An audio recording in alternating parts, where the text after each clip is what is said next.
May babae na namang masaya dahil nabili niya yung gusto niya. Kitang-kita naman talaga kung gaano siya kaganda. Kaya sa mga naghahanap ng storage, baka ito na yung hinahanap nyo. Kadarating nga lang ng parcel at talagang excited na naman talagang babae. Nakakatuwa lang kasi safe dumating yung order ko. Wala siyang missing parts or damage. Sobrang afford nyo nga rin itong mga webs kaya for sure mapapabili din kayo. May kasama nga rin pala ito ng 4 na gulong kaya pwede nyo siyang paglipat-lipatin kung saan nyo siya gustong ipwesto. Sobrang dali nga lang niya i-assemble. Tingnan nyo naman, kitang-kita nyo kung paano ko siyang gawin. Kaya feeling ko strong independent woman ako dyan. Cheers!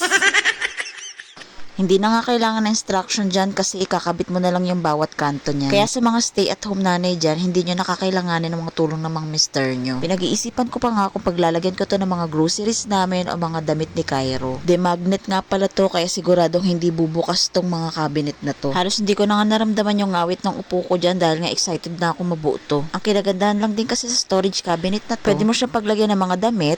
Pwede rin sa mga groceries nyo para hindi siyang ginangat ng mga mababait. Pwede rin sa mga anik-anik nyo para hindi masyadong makalating na sa bahay nyo. Yung gulong pala nito ay may stopper para in case na nakapwesto na siya sa pwesto niya is hindi siya gugulong. 5 layers nga pala tong in-order ko. 50 cm yung lapad niya. And 113 cm naman yung taas niya. May lock nga rin siyang ganito sa gilid niya na siguradong hindi maghihiwalay-hiwalay yung layers niya. Sobrang ganda talaga ng quality niya at feeling ko tatagal din talaga to sa akin. In case na gusto siyang ilipat ng pwesto ay hindi kayo mahihirapan dahil sa gulong niya. Ang laki din talaga ng space niya sa loob kaya marami talaga kayong malalagay dito. At hindi siya ganun kadaling buksan dahil sobrang dikit ng magnet niya. Sobrang perfect nga pala to para sa mga gusto maging aesthetic yung kwarto nila o yung bahay nila. Ay Vebs, kung bet mo rin to, i-click mo yung yellow basket or sa comment section.